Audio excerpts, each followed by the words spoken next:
Jésus, tu es la porte. On a une chanson même que tu avais reçue pour Annie. Puis c'était ça. Jésus, tu es la clé de la porte. La clé est là. Puis si on regarde la coin, elle est faite comme une clé. Elle rouvre la porte de ton cœur. L'épée, elle tranche en deux. La vieille nature puis la nouvelle homme.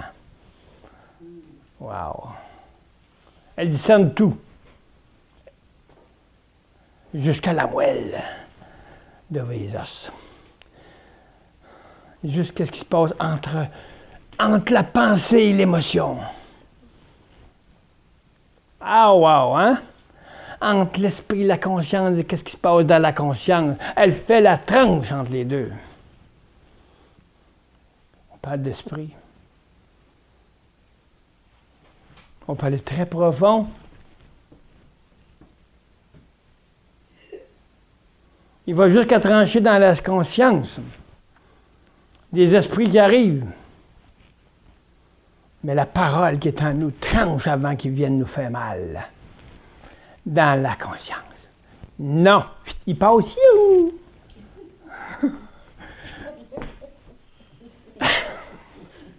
Le mauvais esprit arrive pour essayer de me tenter dans ma conscience. Là, la parole est tellement puissante en nous, puis que le Saint-Esprit nous garde par une parole vivante. Des mauvais esprits arrivent. Oh, on l'a essayé le matin. Ça fait, il arrive, il passe tout droit. Il ne peut pas arrêter. Il ne peut pas arrêter pour te faire penser. Il ne peut pas. Tu n'as même plus ce sentiment-là dans toi. Comment il peut aller te dire, aller essayer d'y voir après son sentiment de colère? Il ne peut pas. Parce qu'il n'a plus de colère. Et guéri, le vieil homme, il passe, puis là, il se cogne, le mauvais esprit, il se cogne sur ton esprit, puis il tombe à terre. Puis il reprend sa place au pied de Jésus. Alléluia! C'est ça la parole de Dieu. C'est ça la foi. C'est ça la vérité. Vous l'attendez, là, puis il s'en vient. C'est toi qui t'attends. Paf! Il tombe à terre. Wow! Hein? On a la victoire en Jésus-Christ. Mais il y a une manière d'arriver à la victoire. Le connaître de mieux en mieux et émanant dans sa résurrection. Communier à ses souffrances, mourant avec lui. Oui, j'aspire à être continuellement transformé en partageant sa mort. Donc, c'est à chaque jour. Quand on va devenir avec une mesure suffisante pour avoir la mesure parfaite, on va pouvoir le voir venir avant qu'il nous frappe la conscience. Mais notre péché dedans, il est toujours là. Mais on peut avoir la victoire. C'est sûr, comme Paul dit, on tombe tous. D'une manière ou d'une autre, des fois on fiole. Bon, le matin, ça va pas bien, mais je suis passé sur la grosse orteil.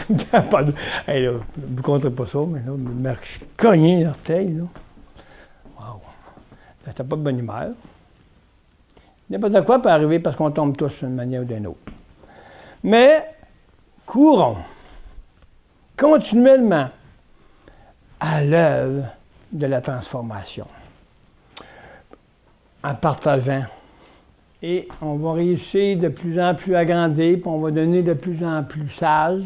On va devenir de plus en plus selon son caractéristique, selon sa personne, selon l'image de Dieu. Et il va pouvoir nous donner et nous faire grandir jusqu'à la mesure qu'il a préparée pour chacun. Prenons un exemple sur l'apôtre Paul, qui, dans sa vie, a lui aussi à être discipliné et à tout donner pour que Jésus accomplisse son œuvre en lui. Paul, il a tout donné, il a tout mis. Il n'était plus là, Paul, dans son caractère. il était dans son caractère, mais on ne parlera plus de la même personne. Parce que le caractère que Dieu aime, c'est des caractères qui sont capables d'être droits et pas ballottants, puis pas avoir 50 sortes de paroles, mais avoir le caractère de Christ.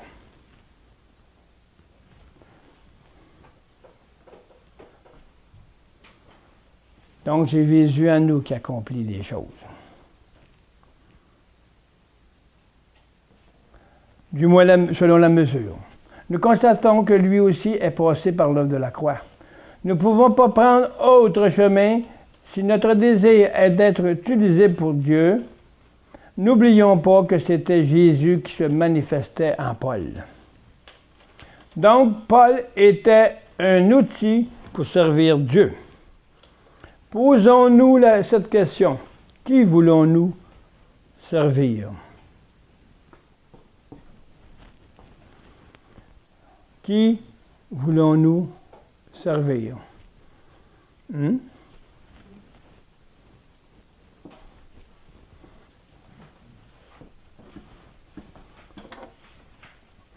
Donc, qui voulons-nous servir? Cette question-là se pose à chaque instant. Ève, Satan il a réussi à plus se la poser. Il me sert, moi. Il m'a séduite, avec les sentiments de la femme qu'elle a tellement émotionnels, que Satan il a réussi à les mêler ses pensées, en jouant avec ses pensées, puis à les jouer dans son âme, dans ses sentiments, afin de faire agir ses émotions, aller jusqu'à dire oui à la désobéissance. Nous, aujourd'hui, nous avons la même question. Qui voulons-nous servir à chaque instant de chaque jour? Est-ce que je mange de l'arbre du bien et du mal? Regarde bien ça. Le bien et du mal, l'arbre du bien et du mal qui est la source du péché, ou je mange l'arbre de vie. Qu'est-ce que je mange à chaque jour?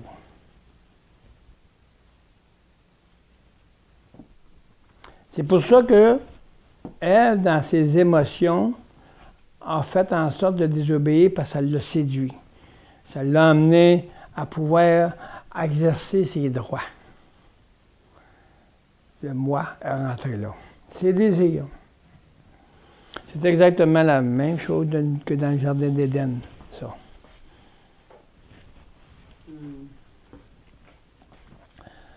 Donc, on a choisi de servir le Seigneur, donc il faut s'approcher de cette œuvre et laisser le Saint nous faire en sorte d'ouvrir la porte de cette clé.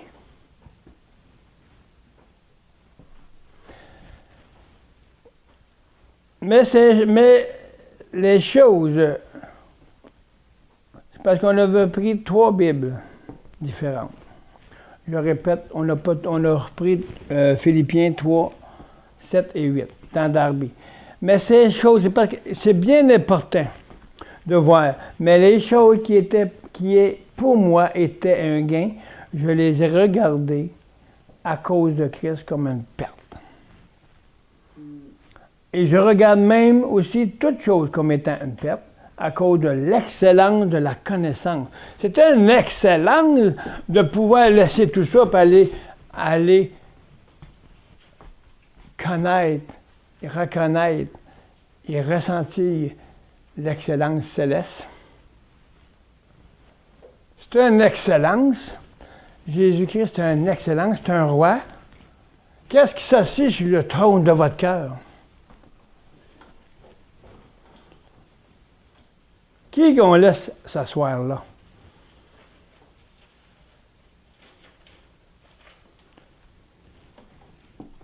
Si je laisse assis le Seigneur, Jésus-Christ, le Fils de Dieu, le Père aussi est assis, puis le Saint-Esprit aussi, ils agissent ensemble. l'image de Dieu.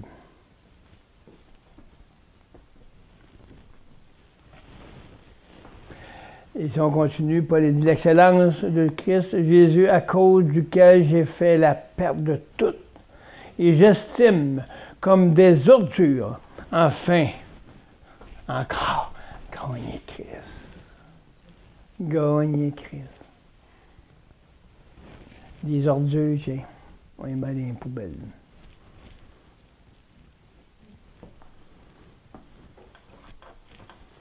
Ça porte à réflexion, hein? La parole de Dieu, ce n'est pas un journal. La parole de Dieu ne se dit pas comme ça. Elle se dit par révélation. Quelqu'un qui ministre de la parole doit être révélé.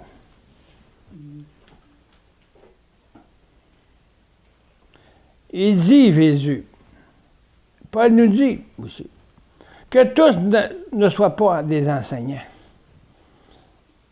Parce que Paul, en tout cas, j'ai marqué que faire attention, pour ceux qui enseignent, tous ne peuvent pas être enseignants. Puis tous ne peuvent pas être prophètes. Mais surtout, enseignants. Surtout enseignants. De la main de Dieu, il faut qu'elle soit en toi. Parce que la parole que tu dis aux brebis, tu es responsable des brebis.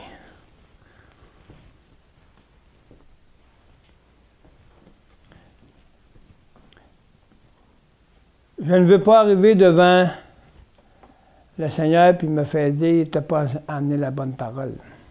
Tu l'as amené pour toi. Je ne te connais pas.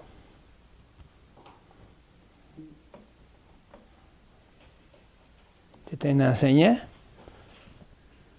Je ne te connais pas.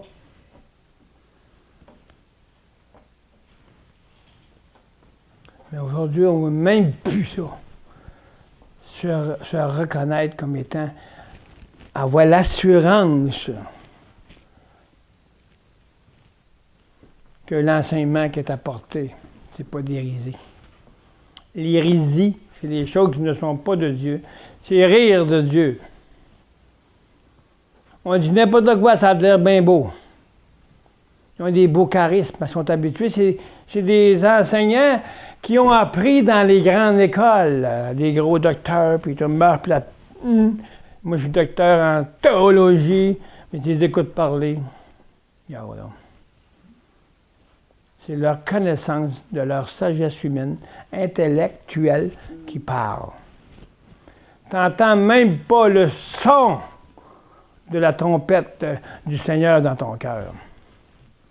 Tu entends le son du monde qui veut prendre sa chair en plat. Regardez.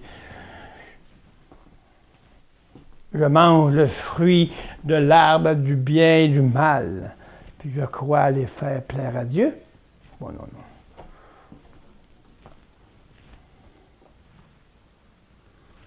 C'est fini le temps des mensonges.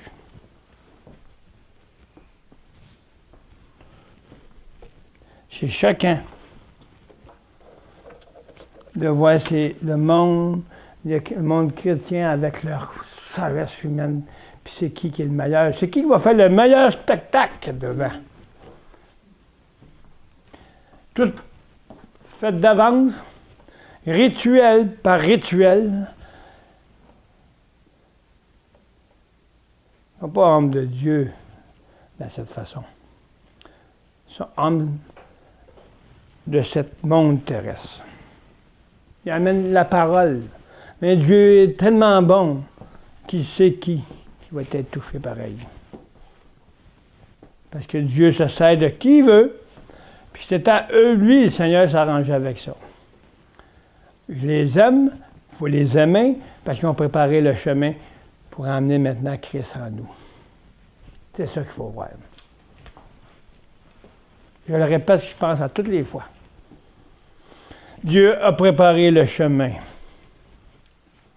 Il y a eu des Jean-Baptiste qui ont préparé la venue de la parole Mais maintenant, on va aller plus loin que ça maintenant. La parole est étendue. Maintenant, le Saint-Esprit va descendre. Ils vont apprendre qu'il n'est pas à descendre, qu'il va arrêter de mouver sur la terre, mais qu'il va mouver dans leur cœur, puis faire bouger la parole. Alléluia.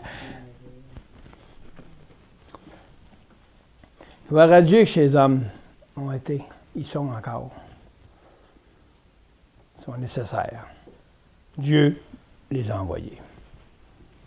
Maintenant, on va aller chercher ces hommes-là qui sont prêts, puis on va élever le Fils de Dieu dans l'épouse. Amen. Le Saint-Esprit me conduit toujours un peu, mais il y a des choses à dire, le Saint-Esprit, puis il faut que je le dise. Parce que dans la parole de l'enseignement, il y a de l'enseignement, mais il y a aussi de l'encouragement. L'enseignant doit faire en sorte de pouvoir enseigner avec l'amour de celui qui habite en lui. Donc, son enseignement va encourager ce qu'il enseigne. Puis ça rend les autres à l'aise. Ça rend, wow, c'est de l'encouragement de Dieu pour faire comprendre la réalisation et la réalité de ce que l'enseignement est. C'est pas fond, l'enseignement. C'est pas juste un journal. Hein? Il faut être responsable. Il faut savoir de qui vient la parole. Bon, on va continuer. On voit dans ces versets que Paul, dans sa vie antérieure, était zélé pour la cause de la loi. On connaît Paul comme il était zélé pour servir l'armée. C'est à l'ordre. Ça passe à là, puis même ils ont tué les chrétiens. Mais c'était un homme qui respectait l'autorité. Son chef, il dit, va tuer les chrétiens. Il passe en va tuer les chrétiens, amène en prison, puis c'est ça. Mais Dieu, c'était le plus grand pauvre. Il est tombé de son cheval. Hein? Ouais. Est-ce qu'on tombe de notre cheval?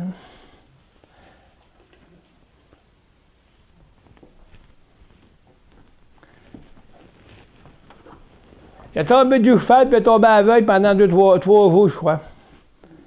Tombons de notre cheval, de notre moi, puis restons aveugles un peu de notre vieille nature. Restons dans la mort à nous-mêmes pour que le Saint-Esprit nous réveille, afin qu'on voit clair.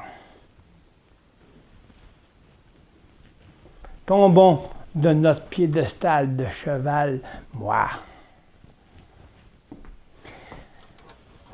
Il était zélé. C'était pour lui un sujet de gloire. Il était fier. J'obéis, je fais ce que l'autorité me demande, même les chrétiens, pas grave, moi j'obéis. Dieu cherche des hommes, des femmes comme ça, obéissants, qui ne se détournent pas de ce qu'ils ont reçu comme autorisé par l'autorité.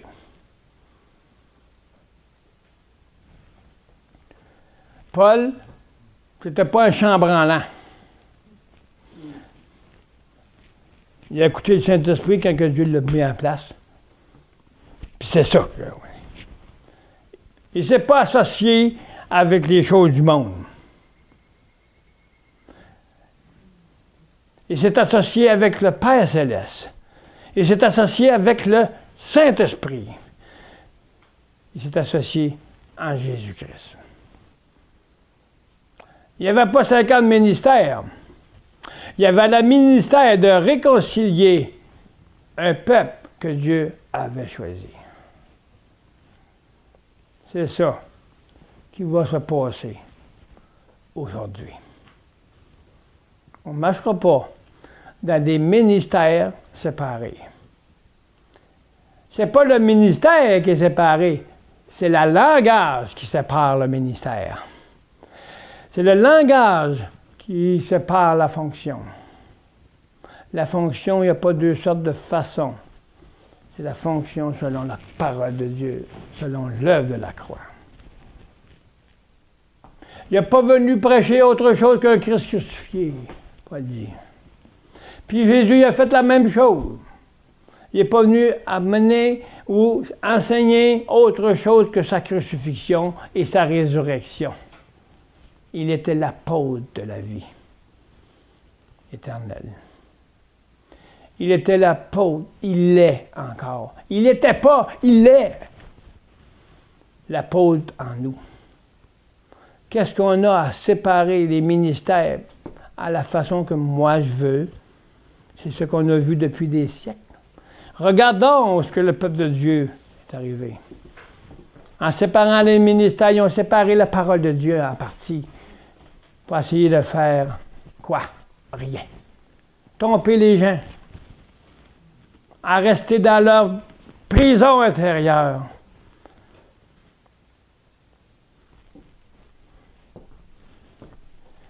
Fini la prison, on va être libre maintenant.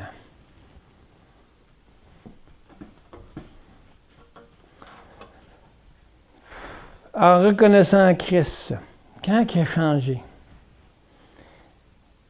afin ce qu'il croyait venait de ses propres efforts. Paul. C'est ses efforts de plaire aux hommes, plaire à ses chefs, plaire à l'autorité. Donc, il faisait toutes choses pour suivre la loi de l'autorité. Mais quand il a changé, après qu'il est tombé de son autorité terrestre, il est né aveugle, il ne voyait plus rien. Il a mis la parole dit qu'il y a eu des écailles. C'est ça qu'on est, nous. Si on ne laisse pas le Saint-Esprit nous éclairer, on a des écailles. On a le voile qui est encore là, qui nous empêche de voir la lumière. Donc, laissons donc faire en sorte que quand que Christ est mort sur la croix, est mort, les toiles du temple se sont ouvertes. Pourquoi? Parce qu'il est mort.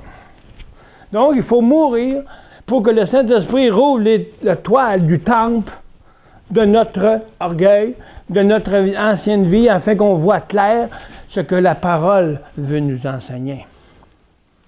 Il appelle ça comment? La toile qui est ouverte du temple, le voile. Qu'est-ce qui voile notre lumière? C'est les écailles de notre chair.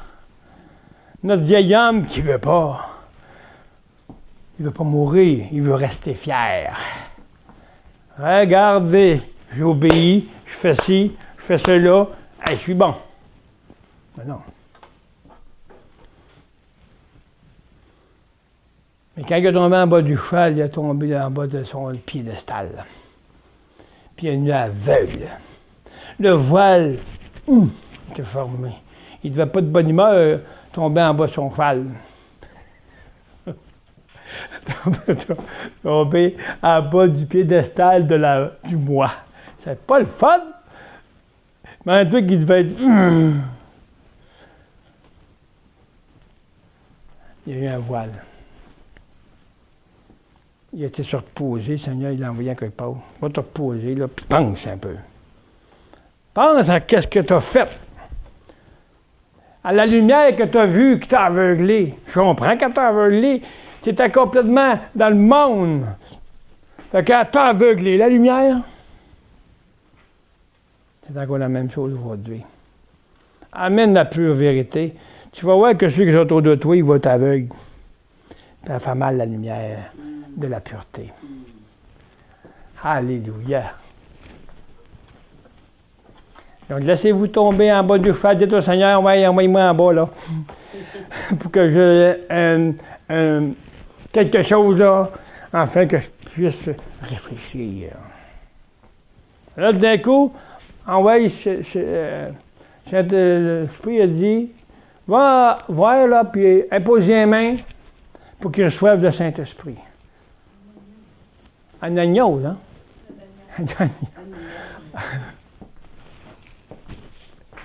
Il a été là, bien posé les mains. Ah, il dit, c'est quoi, toi, là? Ben, il dit, je suis envoyé, t'imposer les mains pour que tu vois clair. Ah! Il a été imposé les mains pour qu'il voie clair, pour enlever le voile de sa chair, qui l'empêchait de voir, parce qu'il a pris le Saint-Esprit pour qu'il convainque d'ouvrir les yeux de son cœur. C'est merveilleux, hein? Donc là, il a désiré faire la volonté du Seigneur. Parce que le Saint-Esprit avait ouvert le voile. J'ai un enseignement sur le voile. C'est vraiment bon. Mais on ne rentre pas là. Le Saint-Esprit, il a une façon de travailler, il aime bien expliquer. Hein? Donc, leçon, notre voile. S'ouvrir par le Saint-Esprit. Laissez-vous imposer la main du Père sur votre tête. Puis laissez-lui la possibilité d'être la tête de votre tête. Puis allez penser. Les sentiments vont changer. Parce que le Saint-Esprit va faire en sorte d'étendre sa main sur vous. Il va arrêter de flotter autour de vous puis dessus vous comme s'il faisait sur la terre qui se mouvait.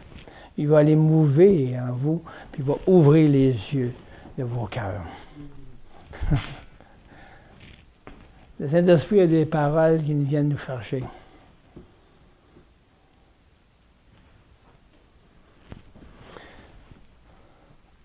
Pas aller tout changer.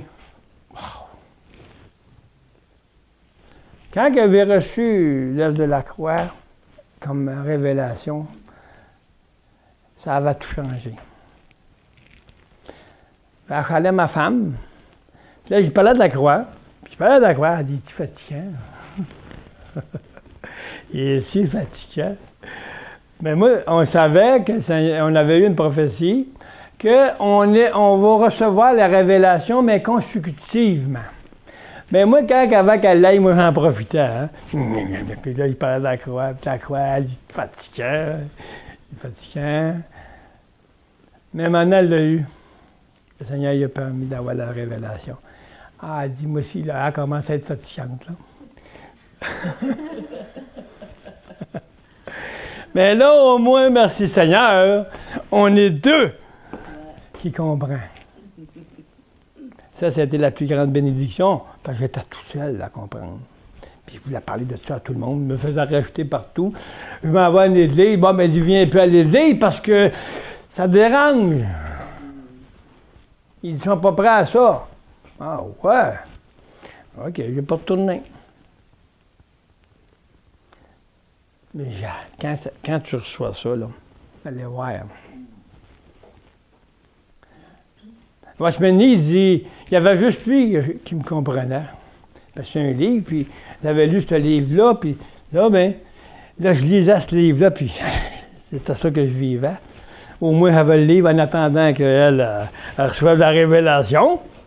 Mais quand elle l'a reçu, là, hein, elle a dit au docteur la parole, elle a dit, ouais, elle dit, Jésus, là, il disait pas, je monte ou je monte pas. Parce que son problème, il s'était rendu là. Il ne savait plus s'il devait monter ou pas monter. Mais ça c'était notre enseignant, ça. Puis là, il dit, là, je ne sais pas si je vais monter ou pas. On va y dire.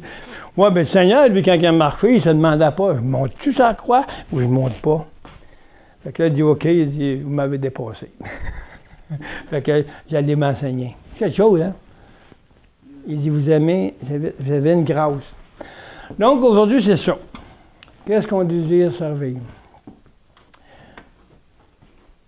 C'est rare que je donne des témoignages, mais je donne des petits bouts. Des petits bouts qui vont avec. Je ne donne pas un témoignage pour vous montrer, regarde moi, là. Non, je donne un petit témoignage qui va avec l'enseignement. J'ai rien à me glorifier que autre chose que Christ crucifié. Comme Paul nous dit. C'est lui qui va me garder. C'est lui qui va nous garder des ennemis. Qui nous font croire que tu es un imposteur, que Paul était. Vous voyez que nous sommes rendus, hein? Donc, réveillons-nous avant qu'il nous endorme plus. Le réveil, Christ en nous. On n'a plus à crier, ça fait des années qu'il crie, ce réveil s'en vient. Le réveil s'en vient. Il va y avoir un réveil. Le réveil il est là. Puis ça fait depuis quand il est là? Depuis que Christ est venu. Ils ne l'ont pas vu, ils l'ont crucifié. Mais ils crucifient encore, le réveil. Parce qu'ils ne veulent pas donner leur vie. Ils ne veulent pas vivre Dieu. La vie de résurrection. Fait que quelle différence? Il n'y en a pas si on ne marche pas dans cette vie.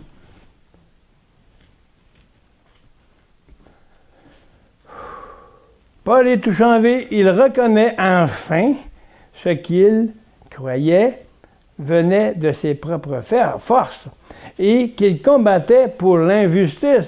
Il combattait pour le monde. Quand il s'est réveillé, il a dit « Wow! » Il était étourdi, là. C'était une grosse lumière, là. Mais il commence à avoir un peu, il passe la tête. Puis le cœur commence à brosser. Oh. Il est tombé en bas du cheval. Puis celui que j'ai rencontré, c'était une grosse lumière, mais il dit Seigneur. Il savait que la grosse lumière, c'était le Seigneur. Nous, on sait que la lumière de la parole, que c'est le Seigneur. Mais tant qu'on n'est pas tombé en bas de notre cheval, de notre monde, on ne peut pas recevoir le Saint-Esprit.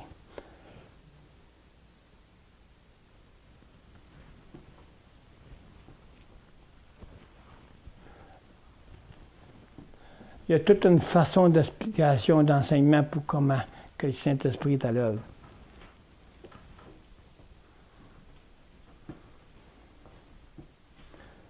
Donc le baptême qui va se faire dans la mission, c'est la réalité du baptême de la vie en Christ. Le baptême du Saint-Esprit. Comme il est descendu à Pentecôte, il va se manifester comme ça.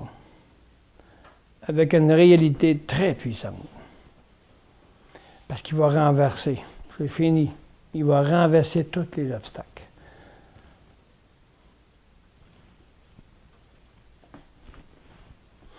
De cela, il se rendit compte, grâce à Dieu, Paul, par l'abandon de lui-même.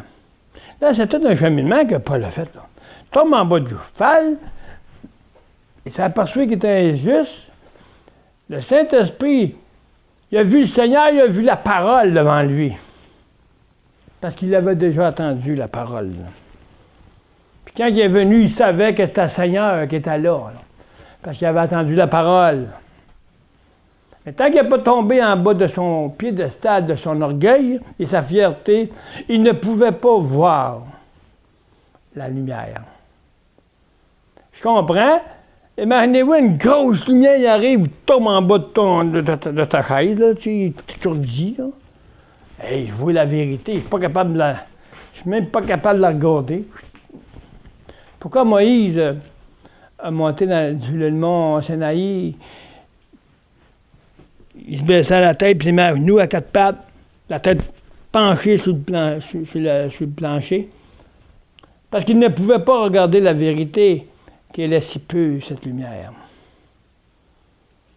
C'est pour cela que quand vous marchez comme des enfants de lumière, ceux qui vont autour de vous, ils vont se fuir de vous. Parce qu'ils ne comprennent pas, puis ils ont peur de la pureté de cette lumière.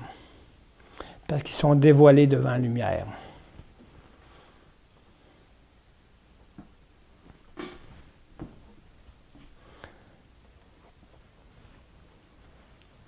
Par l'abandon de lui-même, à porter ses pensées, à ses désirs, à une une autre cause. Celle de Christ en prenant conscience en Christ par la puissance de l'Esprit.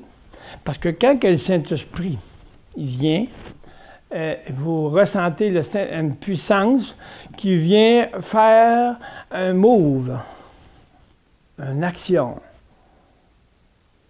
un sentiment, je pense. La puissance de l'esprit de la parole se manifeste. La parole se manifeste à cause que le Saint-Esprit la fait bouger. Donc, c'est ça. Wow. J'ai senti quoi? J'ai ressenti la présence de Dieu parce qu'il a fait bouger la parole en toi. Un sentiment d'amour, un sentiment de paix. Il a touché la parole en toi. La parole s'est fait chair en toi quand tu portes Christ en toi.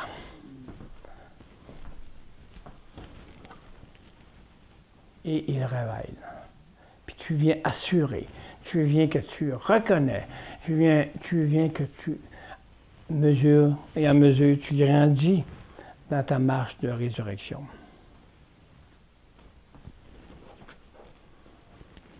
Parce que, en prenant conscience en Christ, par la puissance de l'Esprit, parce que le Saint-Esprit vient faire vie à l'Esprit. Hein? C'est ça que la parole dit.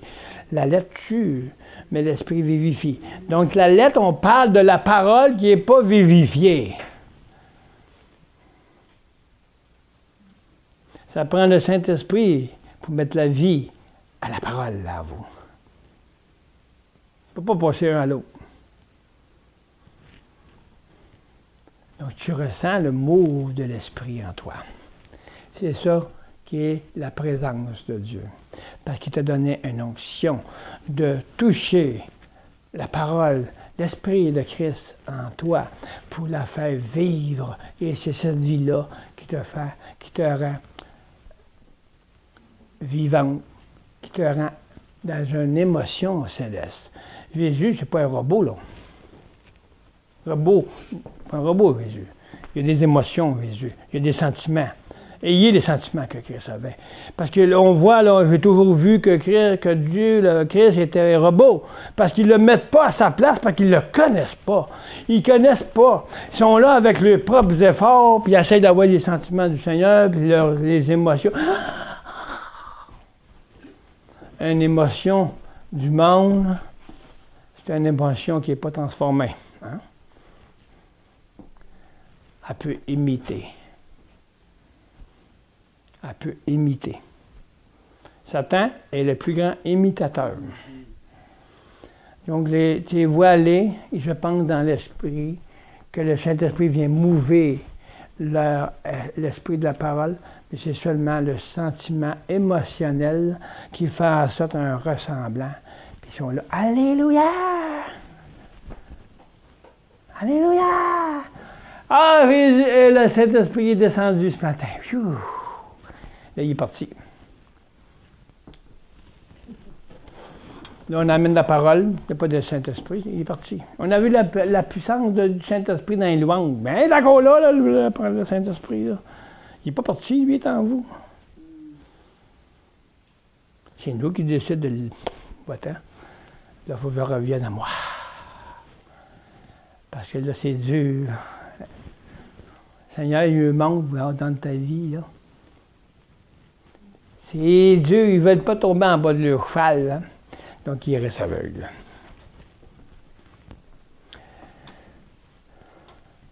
Il comprit qu'il était dans l'erreur. Pourquoi? Parce que le Saint-Esprit a rendu témoignage à son esprit que qu'est-ce qui était en lui, ça a bougé, puis le Saint-Esprit a éclairé la parole en lui que j'étais dans l'erreur. Il a fait...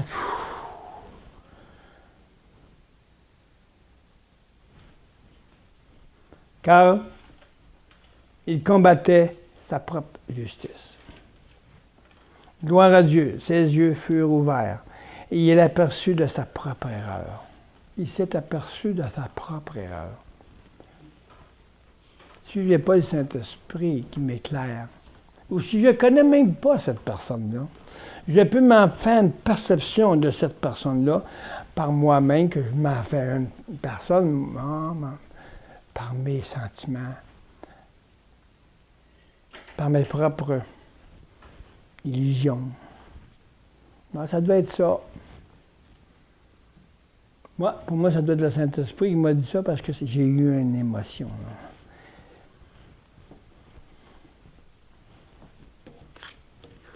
Mais qu'est-ce que ça m'a fait? Qu'est-ce que ça a venu me toucher dans cette émotion-là? C'est là que je pouvais voir la différence.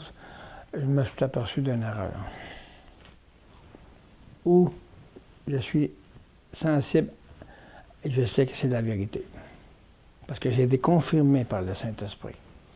Le Saint-Esprit doit confirmer la parole de Christ en toi. Par révélation. Et quand tu parles, tu ne dis pas n'importe quoi. Parce que c'est l'Esprit qui est en toi, qui a été révélé, puis que tu peux l'annoncer aux autres. Puis les autres vont ressentir l'Esprit qui est en toi. Ils ne ressentiront pas un esprit de fierté ou d'orgueil. Ils vont ressentir l'esprit d'humilité et d'amour dans le cœur de la personne.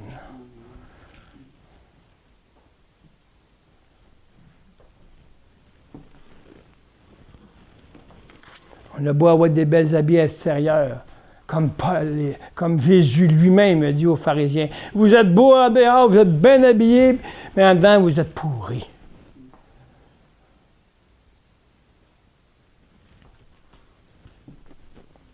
On peut regarder ça par le témoignage de ce que nous sommes. On n'a point... On peut moins d'un. Jésus regardait le physique pour leur montrer, regarde, parce qu'ils ne comprennent pas. Là, vous avez des belles habits en dehors, vous témoignez des belles choses, vous dites aux autres, comme vous dites ci, vous ne faites pas ci, vous ne faites pas ça, mais vous autres, vous le faites. Vous vous mettez un habit que vous ne respectez même pas.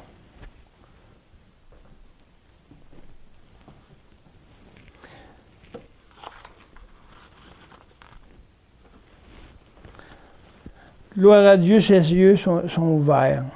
Et il s'aperçut de sa propre erreur. C'est pour cela qu'il dit que c'est nuisible. Considérant ces choses comme un obstacle, il les a rejetées. Il nous dit même que c'est une perte de vouloir revenir sur les choses charnelles pour essayer de plaire à Dieu. Il les voit comme de la boue. Il va jusqu'à dire que notre vie humaine terrestre ne sert à rien pour plaire à Dieu. Comment tu peux plaire à Dieu dans l'arbre du bien et du mal? L'arbre du bien et du mal, Dieu l'a rejeté. Ils font le bien et le mal. Comment ça? Que Dieu a rejeté le bien. Parce que le bien qu'ils faisaient était selon leur propre force, selon leur manière d'être, pour leur propre gloire.